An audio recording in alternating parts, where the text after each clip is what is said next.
Hi friends, G7 ರಾಷ್ಟ್ರಗಳ 50ನೇ ಶೃಂಗಸಭೆ ಇಟಲಿಯ ಅಪುಲಿಯಾದಲ್ಲಿ ನಡೆಯಿತು. Next 50th anniversary of the G7 summit to be held in Italy. 2024 June 13ರಿಂದ 15ರವರೆಗೆ 3 ದಿನಗಳ ಕಾಲ G7 ರಾಷ್ಟ್ರಗಳ 50ನೇ ಶೃಂಗಸಭೆ ಇಟಲಿಯ ಅಪುಲಿಯಾದಲ್ಲಿ ಜರುಗಿತು. ನೆಕ್ಸ್ಟ್ ಈ ಸಭೆಯಲ್ಲಿ G7 ರಾಷ್ಟ್ರಗಳ ಜೊತೆಗೆ ದಕ್ಷಿಣ ಏಷ್ಯಾ ಮತ್ತು ಆಫ್ರಿಕಾದ ವಲಯದ 11 ರಾಷ್ಟ್ರಗಳು ಪ್ರಮುಖ ಪ್ರತಿನಿಧಿಯಾಗಿ ಭಾಗವಹಿಸಿರ್ತಾರಂತೆ. G7 ಶೃಂಗಸಭೆಯಲ್ಲಿ ಚರ್ಚಿತವಾದಂತಹ ವಿಷಯಗಳು ಯಾವ್ಯಾವಿದಾವೆ ಅಂತಂದರೆ ಕೃತಕ ಬುದ್ಧಿಮತ್ತತೆ, ಇಂಧನ, ಮಧ್ಯಪ್ರಾಚ್ಯ ಬಿಕ್ಕಟ್ಟು, ನೆಕ್ಸ್ಟ್ ರಷ್ಯಾ ಮತ್ತು ಉಕ್ರೇನ್ ಯುದ್ಧ, ಇಸ್ರೇಲ್ ಪಾಲಿಸ್ತೇನ್ ಯುದ್ಧ ಮತ್ತು ಆಫ್ರಿಕಾ ವಿಷಯಗಳ ಕುರಿತು ಪ್ರಮುಖವಾಗಿ ಇಲ್ಲಿ ಚರ್ಚೆ ಮಾಡಲಾಯಿತು.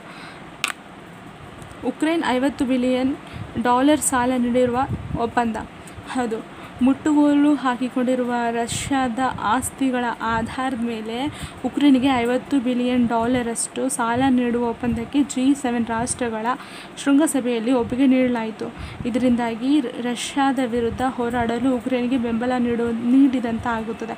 ನೋಡಿ, G7 ರಾಷ್ಟ್ರಗಳೆಲ್ಲ ಉಕ್ರೇನ್ಗೆ $50 ಬಿಲಿಯನ್ ಸಾಲವನ್ನು ಒಪ್ಪಂದದ ಮೂಲಕ ನೀಡಲಾಗಿದೆ ಅಂತೆ. G7 ಸಭೆಯಲ್ಲಿ ಭಾಗವಹಿಸಿದ ಪ್ರಧಾನಿ ನರೇಂದ್ರ ಮೋದಿ ಅವರು. ಹೌದು, ಪ್ರಧಾನಿ ನರೇಂದ್ರ ಮೋದಿ ಅವರು 3ನೇ ಬಾರಿಗೆ ಪ್ರಧಾನಿಯಾಗಿ ಅಧಿಕಾರ ಸ್ವೀಕರಿಸಿದ ಬಳಿಕ ಇದು ಅವರ ಮೊದಲ ವಿದೇಶಿ ಪ್ರವಾಸವಾಗಿದೆ. ಎಲ್ಲಿ ಹೋಗಿದ್ರು? ಇಟಲಿಯಲ್ಲಿ ಎದಕ್ಕೆ ಹೋಗಿದ್ರು ಅಂದರೆ G7 ರಾಷ್ಟ್ರಗಳ ಶೃಂಗಸಭೆ ನಡೀತು, ಅದಕ್ಕೆ ಅವರು ಹೋಗಿದ್ರು. ನೆಕ್ಸ್ಟ್ ಪ್ರಧಾನಿ ಮೋದಿಯವರ ದ್ವಿಪಕ್ಷೀಯ ಮಾತುಕತೆ. ಪ್ರಧಾನಿ ಮೋದಿಯವರು ಈ ಶೃಂಗಸಭೆ ವೇಳೆ ಬ್ರಿಟನ್ ಪ್ರಧಾನಿ, ಫ್ರಾನ್ಸ್ ಅಧ್ಯಕ್ಷ, ಉಕ್ರೇನ್ ಅಧ್ಯಕ್ಷ ಮತ್ತು ಕೆನಡಾದ ಪ್ರಧಾನಿ ಸೇರಿದಂತೆ ವಿವಿಧ ದೇಶಗಳ ಮುಖ್ಯಸ್ಥರ ಜೊತೆ ದ್ವಿಪಕ್ಷೀಯ ಮಾತುಕತೆ ನಡೆಸಿರ್ತಾರೆ. G7 ಶೃಂಗದಲ್ಲಿ ಪೋಪ್ ಫ್ರಾನ್ಸಿಸ್ ರವರು ಭೇಟಿ ಮಾಡಿ ಕುಶಲೋಪಚಾರಿ ವಿಚಾರ ಮಾಡಿದ್ರಂತೆ. ಬಟ್ ಅದೆಲ್ಲ ಇಂಪಾರ್ಟೆಂಟ್ ಆಗಲ್ಲ. 50ನೇ ಶೃಂಗಸಭೆ ಭಾಗವಹಿಸಿದ ಮುಖಂಡರು ಅಂತಂದರೆ ಇಟಲಿ ದೇಶದ ಪ್ರಧಾನಿ ಯಾರು? ಜಾರ್ಜಿನೋ ಮೆಲೋನಿ.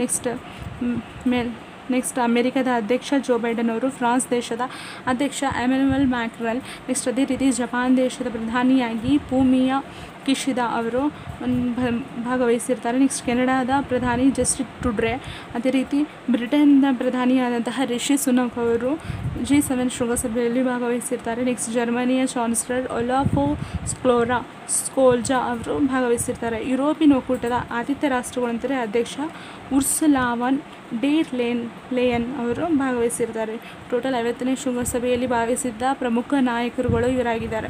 ನೆಕ್ಸ್ಟ್ ಐಮ್ಯಾಕ್ ಯೋಜನೆ ಬದ್ಧತೆಗೆ ವ್ಯಕ್ತಪಡಿಸಿದಂತಹ G7. ಐಮ್ಯಾಕ್ ಯೋಜನೆ ಯಾವುದು ಅಂತಂದರೆ ಭಾರತ ಮಧ್ಯಪ್ರಾಚ್ಯ ಯುರೋಪ್ ಆರ್ಥಿಕ ಕಾರಿಡಾರ್ ಆಗಿದೆ. ಯಾವ್ಯಾವುದು ಅಂತಂದರೆ ಭಾರತ ಮತ್ತು ಮಧ್ಯಪ್ರಾಚ್ಯ ಯುರೋಪ್ ಆರ್ಥಿಕ corridor, Indian middle East Europe corridor ಯೋಜನೆ. ಇದು G7 ರಾಷ್ಟ್ರಗಳ ಮುಖ್ಯಸ್ಥರ ಬದ್ಧತೆಗೆ ವ್ಯಕ್ತಪಡಿಸಲಾಗಿದೆ.